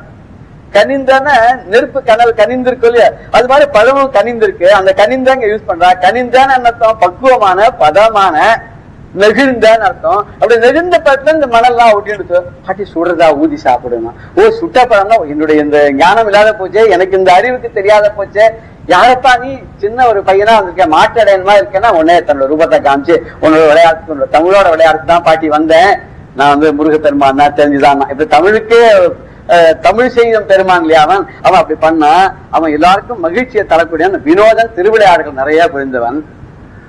என்ன பண்ணா, அப்பாக்கே பிரணவ உபதேசம் பண்ணா இல்லையா, பிரம்மாவை ஜெயில போட்டான் இல்லையா, உனக்கு என்ன தெரியும், பிரணவத்துக்கே அர்த்தம் தெரியாது, நீ என்னையா சிருஷ்டி பண்றான்னு பண்ணிட்டான், உள்ள போட்டான். ஒரே சிருஷ்டி வேற பண்ணானோ கொஞ்ச நாளைக்கு. அவன் பண்ண சிருஷ்டி எல்லாம் என்னன்னா ஒரே மாதிரி இருந்துட்டான், ஒருத்தரை பார்த்தா ஒருத்தரை அடையாளமே தெரியாது போயிட்டான். அப்பதான் பரமேஸ்வரன் வந்து சொன்னாரான், சிருஷ்டி பண்றதுன்னு ஒருத்தனை தொழில், நீ ஏன் அதை என்கரேஜ் பண்ற, அவனோட நீ உள்ள போக கூடாது, அவன் தொழில் அவன் பண்றதுதான் நியாயம். ஒன் தொழிலை விட்டு சுதர்மத்தை விட்டு இன்னும் என்ன பண்ணானா அவளுக்கு இடைஞ்சல் வந்துடும். அன்னைக்கே பரமேஸ்வரன் வந்து முருகன் சொல்லிட்டாராம், ஏதாவது நீ பண்ண வேண்டியது வேற, அதை விட்டுட்டு நீ ஞான மார்க்கத்துக்கு எல்லாரும் உபதேசம் பண்ண ஞான குருவா இருக்கணுமே தவிர நீ போய் இங்க வந்து பிரம்மாவோட சண்டை போட்டு அவன் வேலையை நீ பண்றேன்னு பண்ணக்கூடாது. பிரம்மா தான் சிருஷ்டி பண்ணும் பார், அவர் இத்தனை ஜீவராசிகளை படைச்சிருக்காரு, உன்ன மாதிரி ஒண்ணு இருக்கா பாத்தியா, கோட்டி ஜென்மால இல்ல, நீ பண்ணது பாரு எல்லாம் ஒரே மாதிரி இருக்க, இதெல்லாம் நீ உன்னோட படை வீரர்களா வச்சுக்கோன்னு சொல்லி பரமேஸ்வரன் சொன்னான்னு ஒரு கதை சொல்லுவான். அப்படி அவன் அப்பேற்பட்டவன் நீ அல்லையோ, இப்படி 6 விதமா இருக்கக்கூடிய நீ இல்லையோ அப்படின்னு. ஆமா நீதான் அப்பேற்பட்ட தேவ சேனாபதியா, நீதான் இத்தனை விதமாக இன்பத்தை கொடுக்கக்கூடிய நாம் துன்பமே இல்லாதவனாகும், யோக மூர்த்தியாகும், இனிமையாக பேசக்கூடியவனாகும், மகிழ்ச்சியை தருபவனாகும், அருள் மிகுந்த திருவிளையாடல்கள் பலதை பண்ணவனான அப்படிப்பட்டதான் இருக்க இல்லையா அப்படின்னு சொல்லி. என்ன வேணும் இத்தனை என்ன சோத்திர முடியும், உனக்கு என்ன வேணும் கேட்கிறேன். எல்லாம் அற என்னை இழந்த நலம் சொல்வாய். எல்லாம் அறன என்னுடைய பற்றுக்கள், அகப்பற்றுக்கள், புறப்பற்றுக்கள் எல்லாத்தையும் நீங்கணும். அதாவது வீட்டுல எனக்கு பந்தங்கள் இருக்கக்கூடாது, வெளியிலையும் பந்தங்கள் இருக்கக்கூடாது, ஆசை இருக்கக்கூடாது, ஆசையை சுத்தமா ஒழிச்சணும். ஆசைப்படாத இருக்க முடியுதா? ஆனா நமக்கு பூமியில பறந்துட்டோம்னா சில ஆசைகள் தேவைதான் இருக்கு, தேவைப்பட்ட அளவுக்கு வச்சுக்கணும். ரொம்ப ஓவரா ஆசைப்படக்கூடாது. அப்படி இருந்துட்டா கொஞ்சம் கொஞ்சமா ஆசை தானாப்படும். ரொம்ப அதிகா வச்சிருந்தாதான் சீக்கிரமா ஒழிக்க முடியாது, கொஞ்சமா இருந்தா ஈஸியா விட்டுடலாம். இன்னொன்னு நாம என்ன நினைக்கிறோம், ஆசையை நம்ம பிடிச்சிட்டு இருக்கோம், கேட்டா அது நம்ம விட மாட்டேங்கிறதுங்க. தெளிவா ஒரு கதை சொல்றா, ஒரு முனிவர் வந்து ஆத்துக்குள்ள இறங்கினான். சொன்னாலும் எல்லாரும் இங்க ஒரு கரடி இருக்கு ஜாக்கிரதையா போங்கன்னு. இதை பார்த்தா கருப்பா ஒரு மூட்டை மாதிரி இவர் அதை போய் கட்டி விட்டாராம். இந்த கரடி கொஞ்சம் நம்ம ஜாக்கிரதையா குளிக்கணும்னு சொல்லி அந்த மூட்டையை கட்டிட்டாரு. பார்த்தா அது உருமா ஆரம்பிச்சிட்டு. அப்பதான் ஐயோ கரடி காப்பாத்துங்க காப்பாத்துங்க கரையாளுக்கெல்லாம் சொன்னா அந்த கரடியை விட்டுட்டு வாங்க. ஐயோ கரடி என்ன பிடிச்சிருந்துக்கே எப்படி விடுதுமா, கரடி ஒன்ன பிடிச்சிக்கலையா, நீதாயா கரடியை பிடிச்சிருந்துக்க, கையை உதறிட்டு ஓடி வா பாக்கலாம், அதுக்குள்ள கரடி இதுவா இருக்கு, நீ சுதாரிச்சுன்னு வரலாம். இப்படி ஒரு கதை மகாபெரிவா சொல்லுவான். அதாவது நாம ஆசையும் பந்தங்களையும் பிடிச்சு வச்சுட்டு அது நம்மள உள்ள பந்தம் நம்ம எங்க சார் விடுறது, இந்த சம்சார பந்தத்தை நாங்க எங்க போறதுங்க, நம்ம இன்னொன்னு கொஞ்சமா கொஞ்சமா விலகி அவளுக்கு ஒரு சுதந்திரத்தை கொடுத்து அவளாவே இயல்பாக செயல்பட முடியும்னு நம்ம கொஞ்சமா வித்ரா பண்ணிட்டோம்னா அவன் போய் அப்புறம் நம்மளை ரட்சிக்கிறதுக்கு அவளை தயார் பண்ண அவ வந்து தயாராகி வந்துடுவா. இப்படி எல்லா பந்தங்களும் அகப்பட்டு புறப்பட்டு வெளி உலகத்திலையும் ஆசையை விட்டணும். இது வேணும் அது வேணும், இது இல்லைன்னா நம்மளால முடியாது, இது இருந்தாதான் நடக்கும். இப்படிப்பட்ட ஆசைகள் எல்லாத்தையும் ஒழித்து விட்டு அந்த ஒரு நிலை எல்லாம் அற என்னை இழந்த நலம். என்னை இழந்துன்னா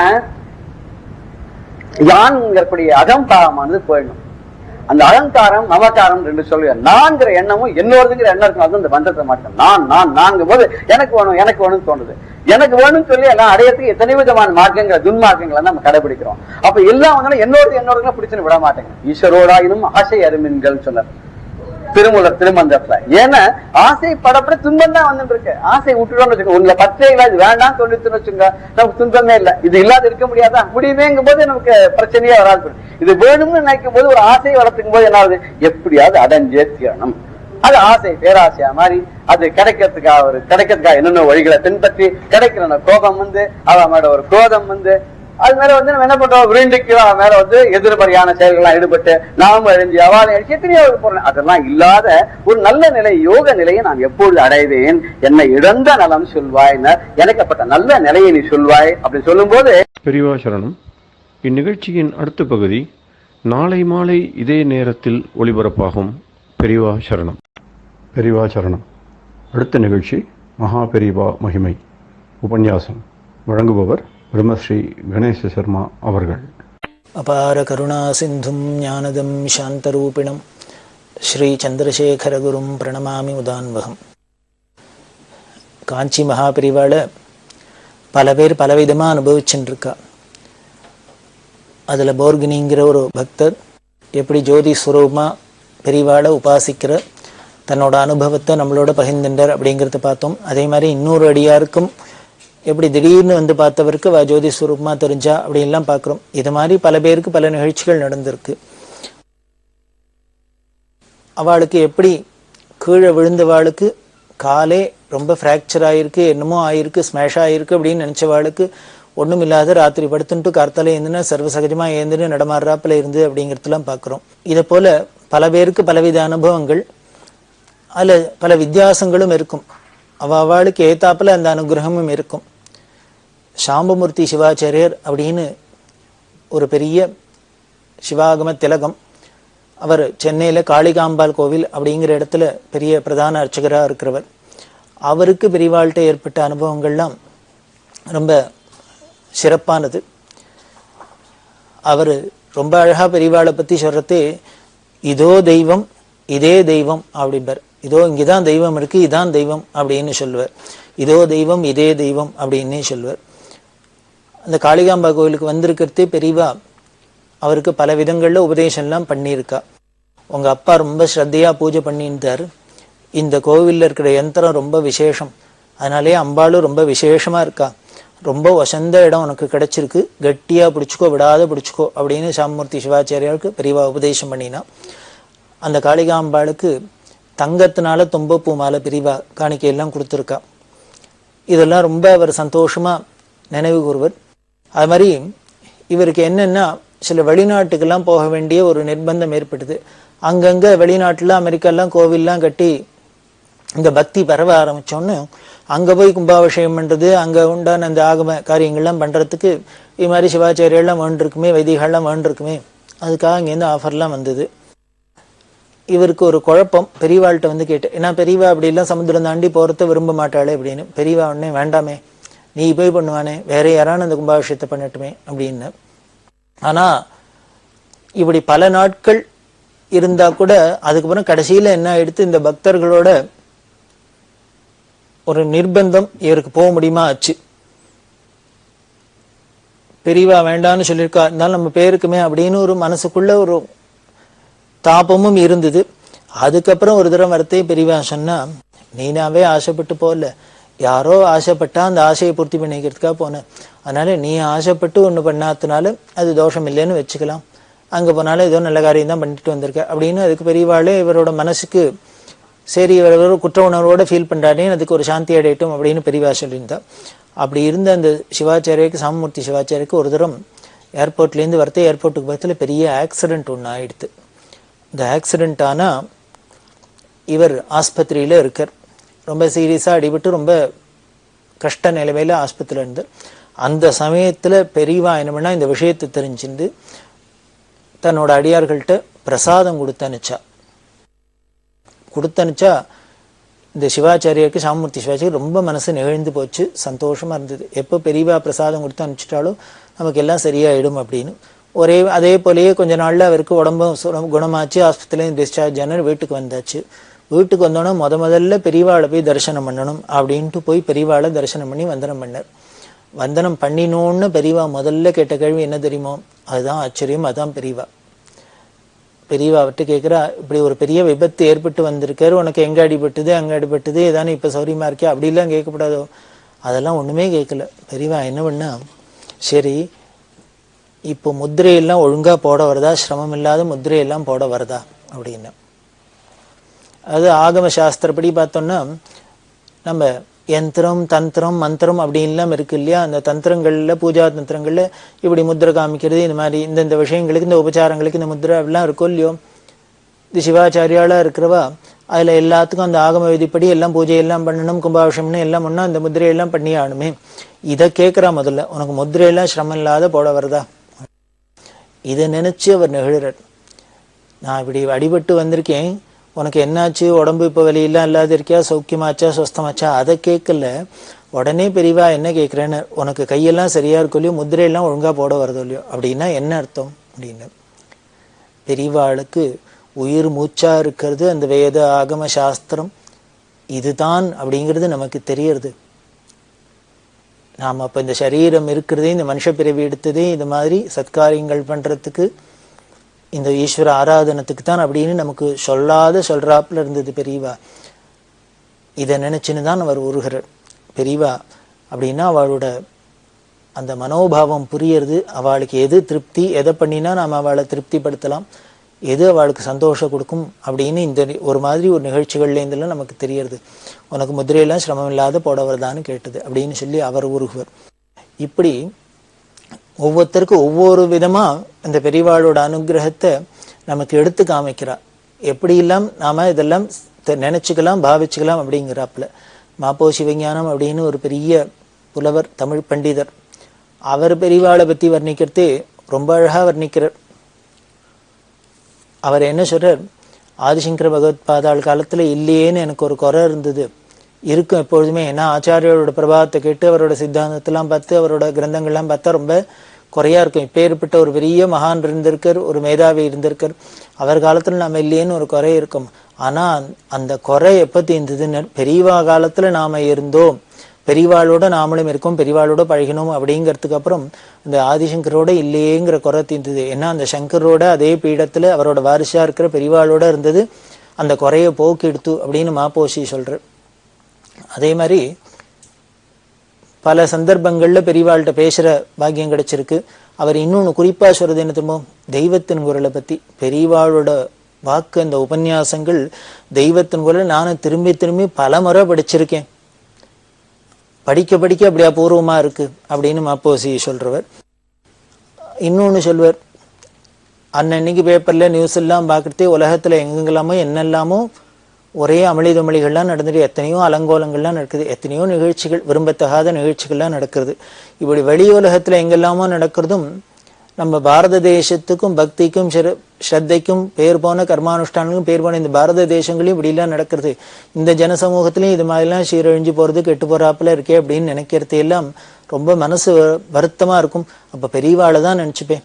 இதுக்கெல்லாம் ஒரே மருந்துன்னா பெரியவா மாதிரி இருந்தாதான் உண்டு, பெரியவா தான் இதுக்கெல்லாம் ஒரு வழி பண்ணணும் அப்படின்லாம் பெரியவாளை நினைச்சுப்பேன் அப்படின்லாம் அவர் ஆச்சரியமா சொல்லுவார்.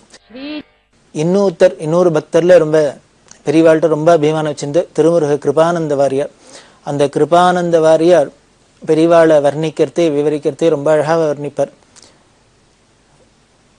ஊனினை சுருக்கி உள்ளொளி பெருக்கி அப்படின்னு சொல்ற மாணிக்க வாச்சகர். ஊனினை உருக்கி உள்ளொளி பெருக்கி அப்படின்னா என்னன்னர், நம்மளோட இந்த சரீரத்தை உருக்கிறதுனால இந்த சரீர பாவம் போக போக உள்ளுக்குள்ள இருக்கிற இந்த ஆத்ம பிரகாசம் ஏற்படுறது. அதனால உள்ளொளி பெருக்கி அப்படின்னு சொல்ற, ஊனினை உருக்கி உள்ளொளி பெருக்கி அப்படிங்கிற. தாய்மானவனு சொல்ற, ஞானம் அல்லது கதி கூடுமோ அப்படிங்கிற, ஞானம் இல்லாத யாருக்கானும் கதி மோட்சம் கிடைச்சிருமா அப்படின்னு சொல்றார். அப்பேற்பட்ட இந்த பரம ஞான மூர்த்தியே காஞ்சி மகா பெரியவா அந்த ஊனினை உருக்கி உள்ளொளி பெருக்கி அப்படிங்கிறதுக்கு உதாரணமா ஏத்தாப்புல இருந்தா. அப்படியே மெலிஞ்ச சரீரம், ஆனா அவளோட அந்த கண்ணு பார்வையும் அந்த காந்த சக்தியும் அவளோட அந்த வாக்விலாசமும் வர்ணிக்க முடியாத ஒரு வர்ணனைக்கு அப்பாற்பட்டது அப்படின்னு சொல்ற. அவளோட திருமுகத்திலேருந்து ஞானத்தையும் சொட்டின்ண்டே இருக்குமா எப்பொழுதும். அதே மாதிரி அவ திருவாக்கு எப்படி இருக்குன்னு வேத மனம் கமழ்ந்துட்டே இருக்குமா. அந்த வேத நெறியை தவிர அவ வாக்குல வேற ஒண்ணும் வந்து கிடையாது. வேத மனம் கமழற வாக்கு, அப்படியே ஞானத்தையும் சொற்ற திருமுக மண்டலம் அப்படின்லாம் வர்ணிக்கிறவர். அப்படி இருக்கிற வாரியாருக்கு பெரியவாளை தரிசனம் பண்ணும் அப்படின்னு ஆசை. ஒரு தரம் சொல்லி அனுப்பிச்சார். பெரியவா என்ன பண்ணிட்டா, வரவேண்டான்னு சொல்லுவார் அப்படின்னு விட்டா. அவர் வரவேண்டாம் அப்படின்னு விட்டா. இது வாரியார் சுவாமிகளுக்கு கொஞ்சம் வருத்தமாவே இருந்தது. ஏன் பெரியவா நம்மள வரக்கூடாதுங்கிறா? நமக்கு இந்த யோகிதை இல்லையா, இல்லை நமக்கு என்ன இந்த தகுதி இல்லையா, என்ன தோஷமா, ஏன் பெரியவா நம்மள பார்க்க வேண்டான்னு வர வேண்டான்னு சொல்றாளே அப்படின்னு அவருக்கு மனசுல பொதுவாகவே மனுஷ சுபாவம் மாதிரி பலவிதமாலாம் நினைக்க தோணும் போது இப்படி எல்லாம் நினைச்சிருந்தது. இருந்தாலும் என்ன பண்ணார், ஒரு தரம் துணிஞ்சு என்ன ஆனாலும் சரி வந்து பார்த்துறது அப்படின்ட்டு பெரியவாள்கிட்ட வந்தார். வந்தவர் பெரியவாளை தரிசனம் பண்ணோன்னு அப்படியே புலகாங்கிதம் அப்படியே சாஷ்டாங்கமா விழுந்து நமஸ்காரம் பண்ணினு. இதை நமஸ்காரம் பண்ணினோன்னு பெரியவா சொன்னா, அதுக்கு தான் இவரை வர வேண்டான்னு சொன்னேன் அப்படின்னா. இதுக்காக தானே நான் வர வேண்டான்னு சொன்னேன் அப்படின்னா. ஒருத்தருக்கும் ஒண்ணும் புரியல, வாரியார் சுவாமிகளுக்கும் புரியல. உடனே பெரியவா சொல்றா, நீங்க கழுத்துல சிவலிங்கம் கட்டின்னு கேளலையோ அப்படின்னா. அவர் கழுத்திலேயே சிவலிங்கம் கட்டின்னு இருப்பார். இப்படி கழுத்துல சிவலிங்கத்தை கட்டின்னு இருக்காரு. பூஜார்கமான அந்த சுவாமியை சிவலிங்கத்தை கட்டின்ட்டு இப்போ என் எதிர்க்க தரையில விழுந்து நீங்க நமஸ்காரம் பண்றீள். அது தரையில படுறாப்புல இருக்கு. நீங்க இங்க வந்தா என்னை பார்த்தா நமஸ்காரம் பண்ணுவேள்னு தெரியும். அப்படி பண்றதே இந்த சிவலிங்கம் தரையில படும் கீழே படும்ங்கிறதும் தெரியும். அதனால்தான் உங்களை வர வேண்டாம் அப்படின்னு சொன்னேன். ஆனா நீங்க வந்துட்டு இந்த சிவலிங்கம் தரையில பட முடியுமா ஆயிடுது அப்படின்னு சொன்னோன்னு இப்பதான் வாரியார் சுவாமிகளுக்கு புரிஞ்சுது. ஓ, நம்மள பெரியவா ஏன் வர வேண்டாம்னு அவாய்ட் பண்ணினா பார்க்க வேண்டாங்கிறதுக்கு இப்பதான் காரணம் வந்தது.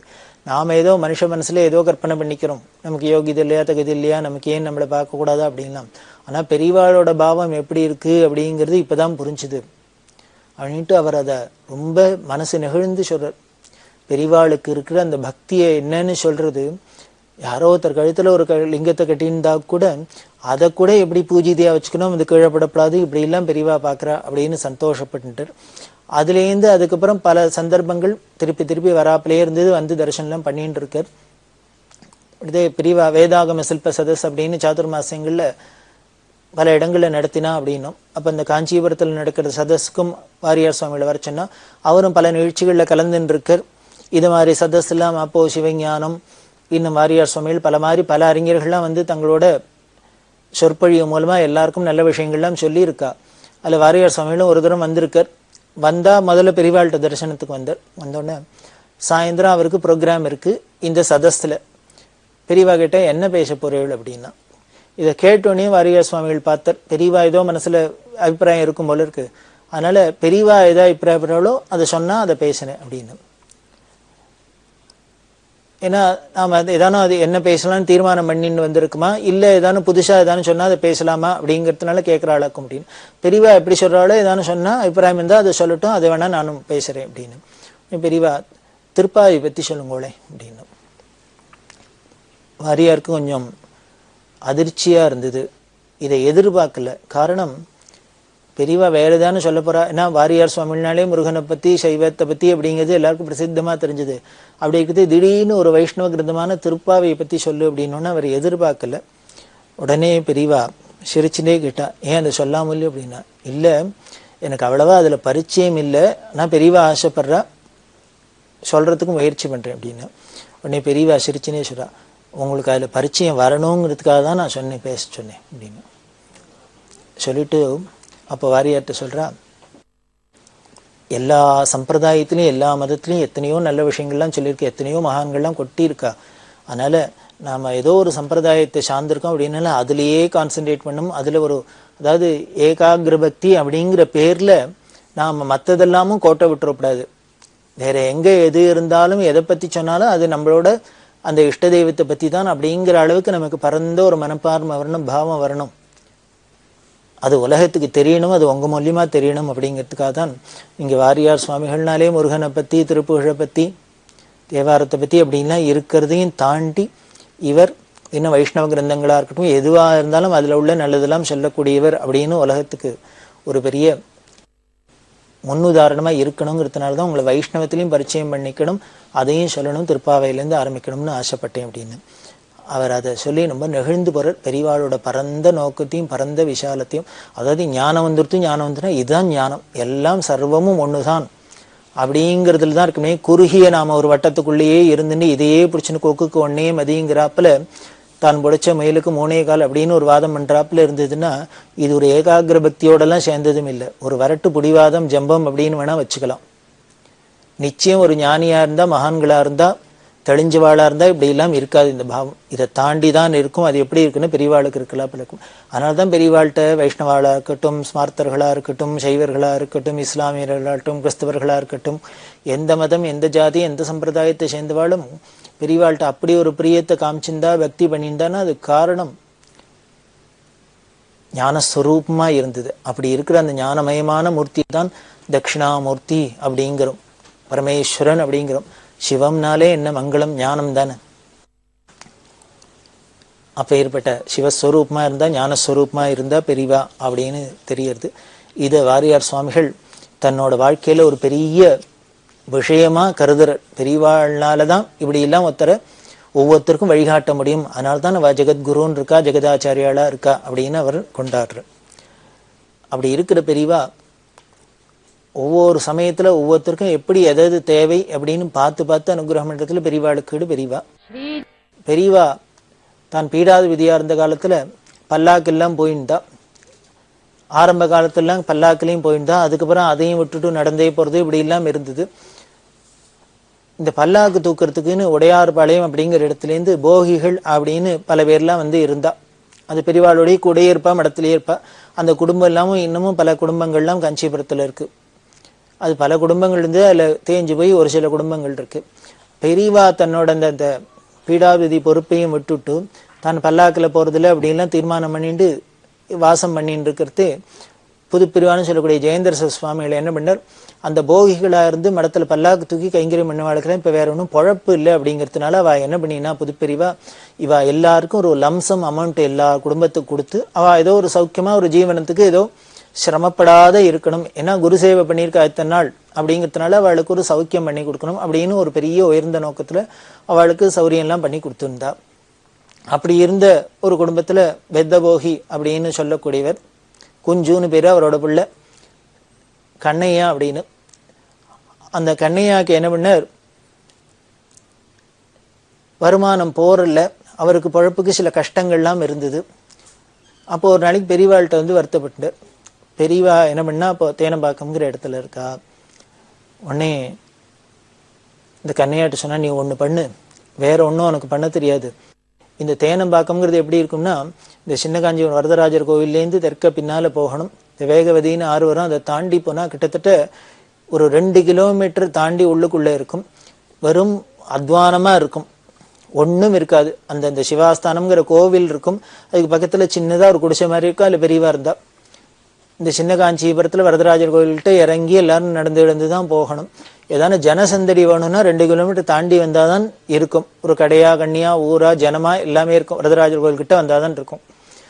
அப்படி ஒரு அமானுஷ்யமான ஏகாந்தமான இடத்துல பெரியவா இருந்ததுனால பெரியவாளையோ தரிசனம் பண்ணதுக்கு பல பேர் வந்துன்னு இருக்கா.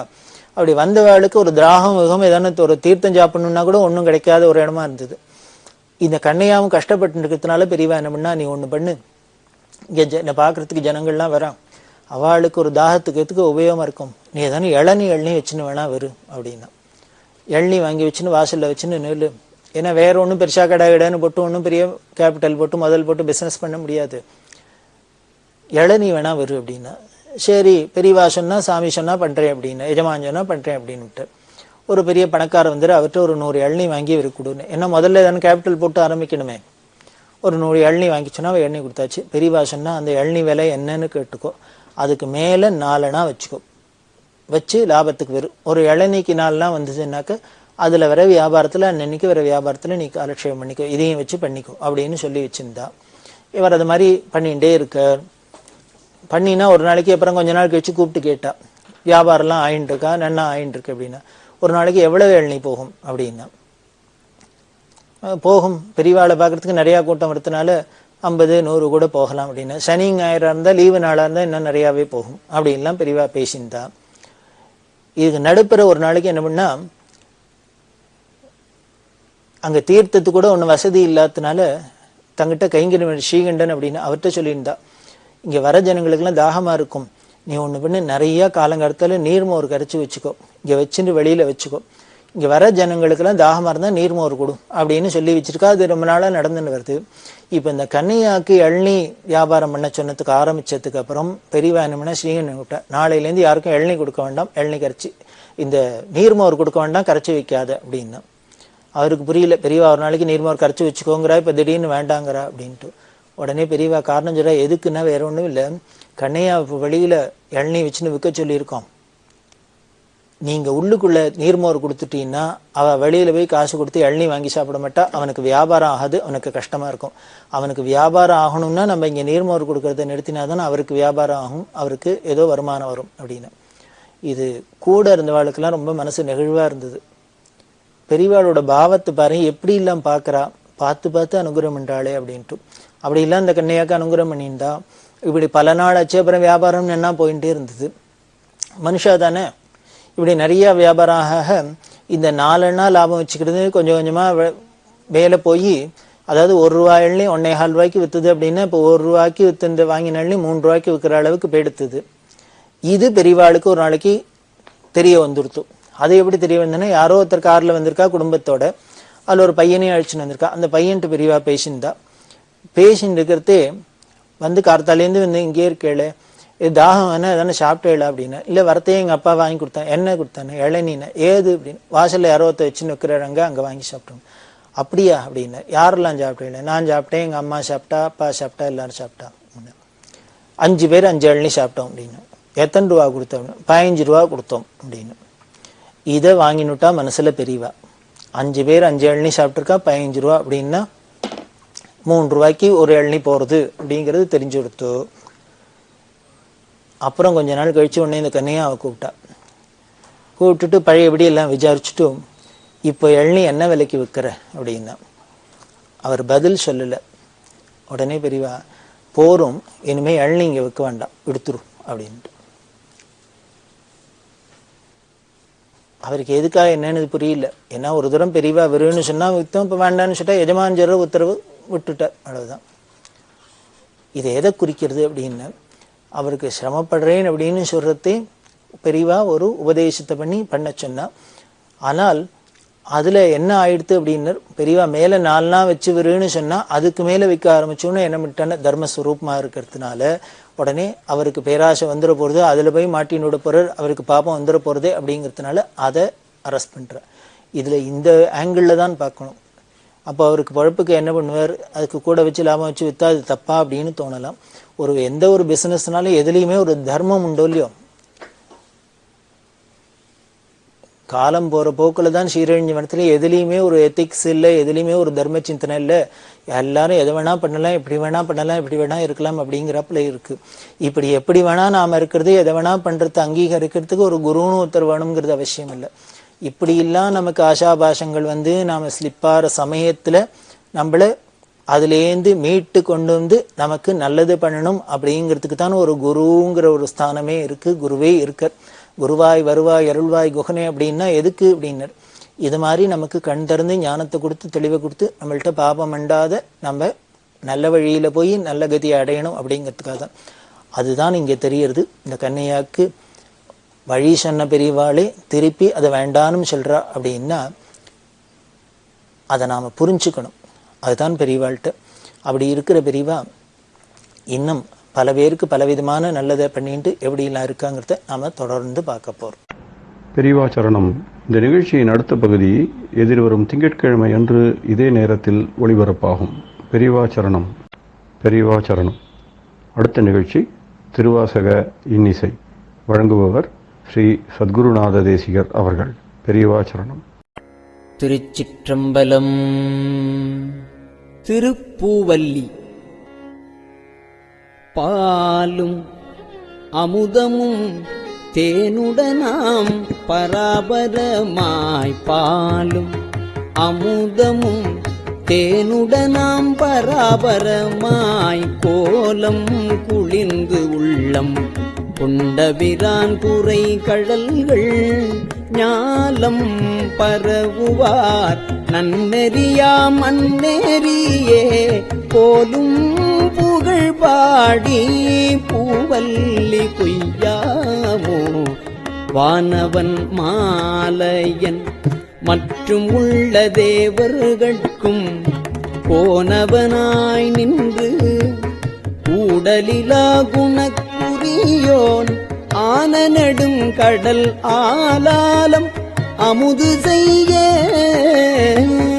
ஆன நெடுங்கடல் ஆலாலம் அமுது செய்ய போனகம் ஆனவா பூவல்லி கொய்யாமோ அன்றால நீழற்கு அருமறைகள் தான் அருளி நன்றாகவானவர்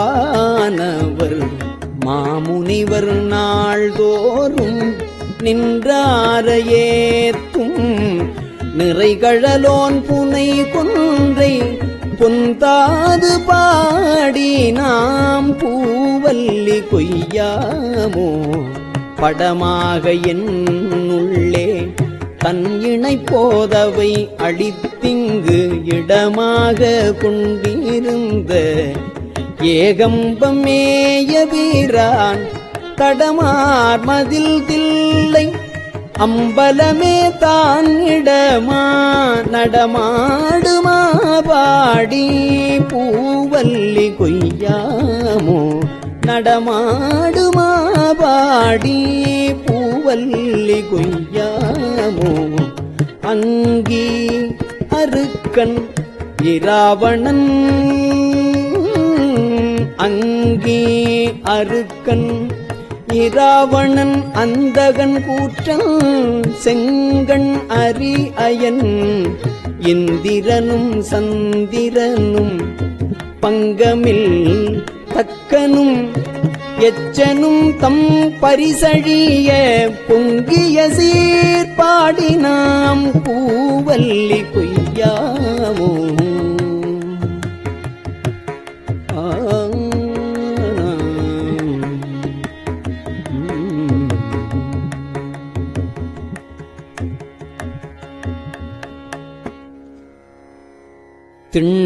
திண்போர் விடையான் சிவபுரத்தார் போரேறு மண்பால் மதுரையில் பிட்டமுது செய்து அருளி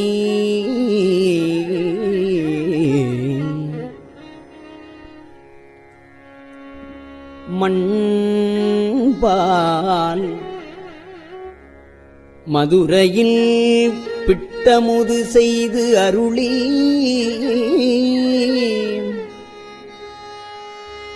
தண்டாலே பாண்டியன் தன்னை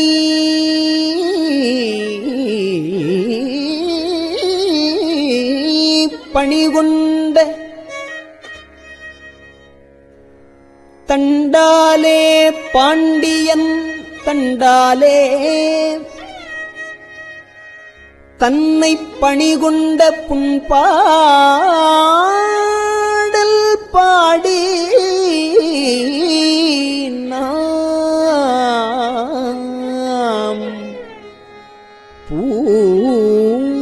பூவல்லி கொய்யாமோ.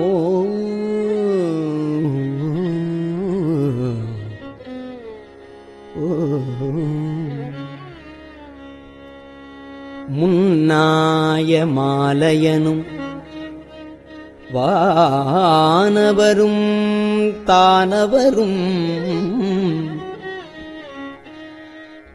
புன்னாறு திருவடி தாமறியாறு போற்றுவதே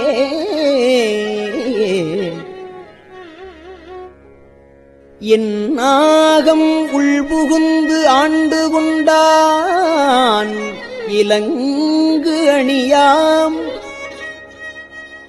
பன்னாகம் பாடி நாம்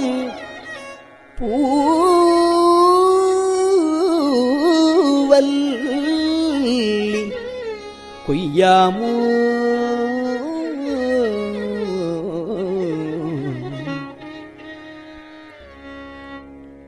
சீராத் திருவடி திண் சிலம்பு சிலம்பொலிக்கே ஆராத ஆசையதாய்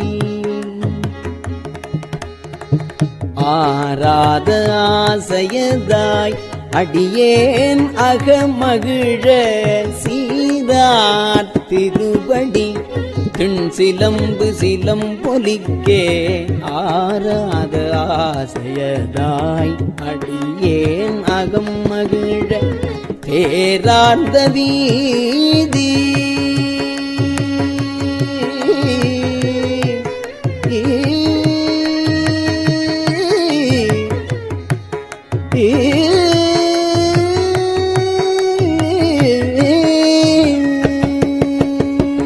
தேரார்ந்த வீதி பெருந்துரையான் திருநடம் தேரார்ந்த வீதி பெருந்துரையான் திருநடம் பேரானந்தம் பாடி பேரானந்தம் பாடி பூவல்லி கொய்யாமோ. தேராந்த வீதி பெருந்துரையான் திருநடம் பேரானந்தம் பாடி பூவல்லி கொய்யாமோ. பேரானந்தம் பாடி பூவல்லி கொய்யாமோ.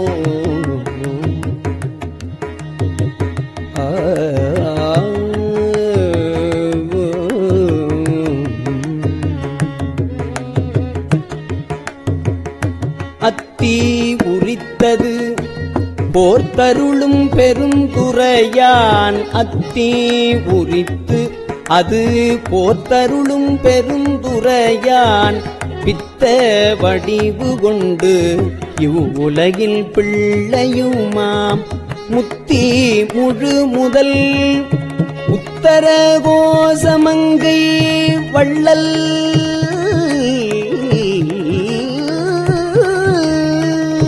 முத்தி முழு முதல் உத்தர கோசமங்கை வள்ளல்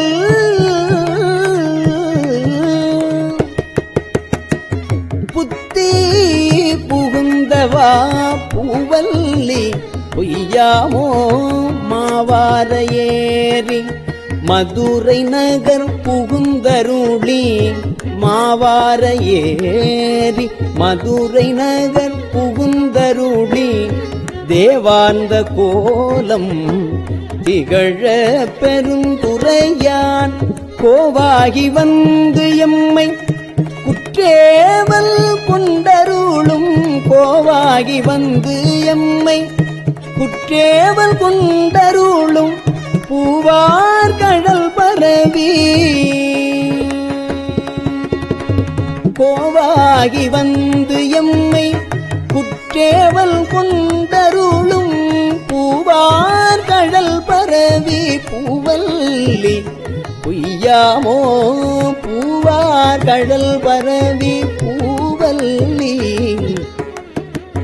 பொய்யாமோ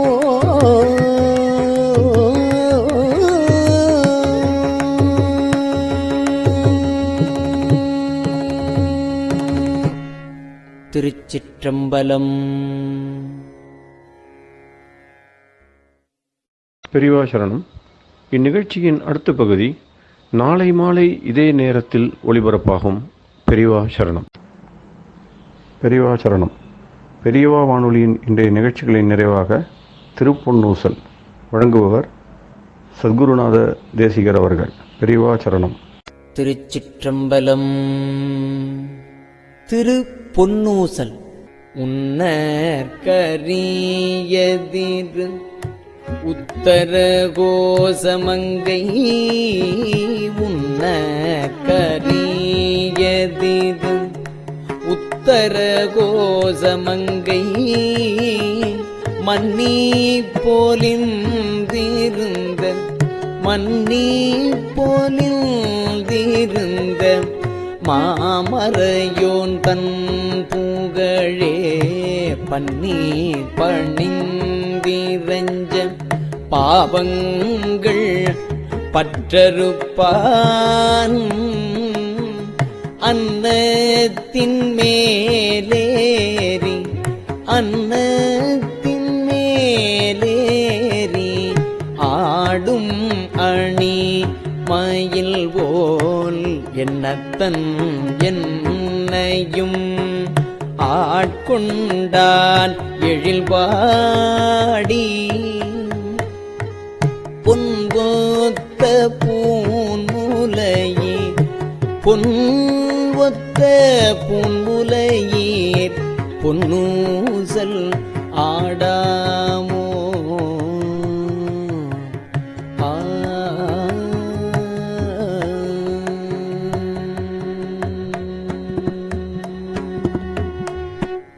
திருச்சிற்றம்பலம். கஞ்சிவய காமாட்சி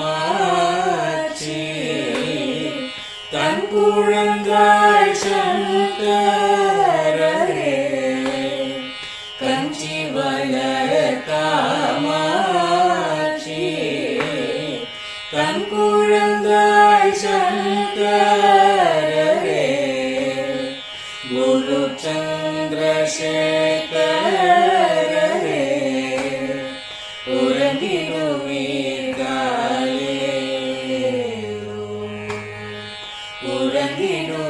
உறங்கிடுவீர்களே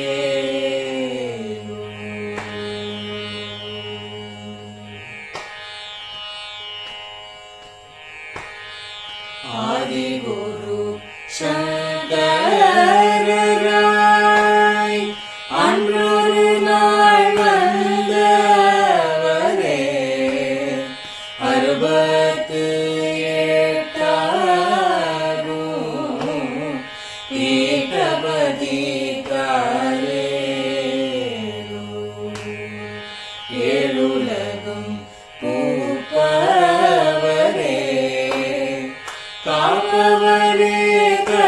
காப்பவரே எல்லோர்க்கும் அருள்பவரே உலகிடுவீர்காலே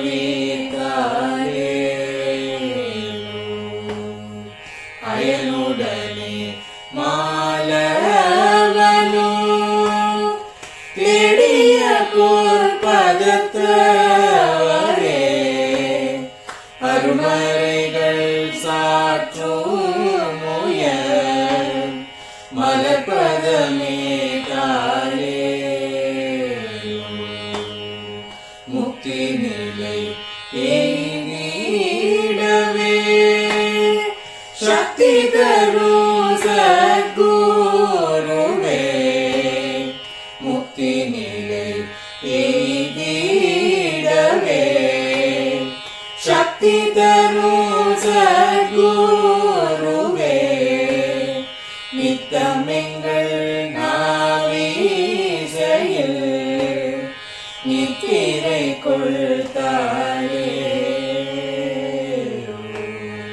நித்தமெங்கள் நாவீசையில்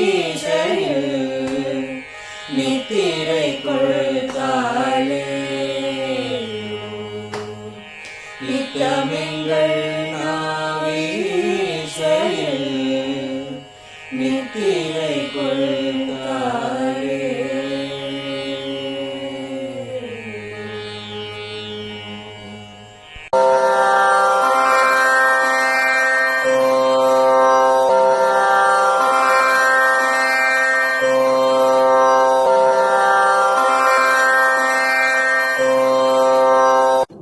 பெரியவா சரணம். பெரியவா வானொலியின் மாலை நிகழ்ச்சிகள் இத்துடன் நிறைவடைகின்றன. எமது அடுத்த ஒளிபரப்பு நாளை காலை இந்திய நேரப்படி 6 மணிக்கு துவங்கும். பெரியவா சரணம்.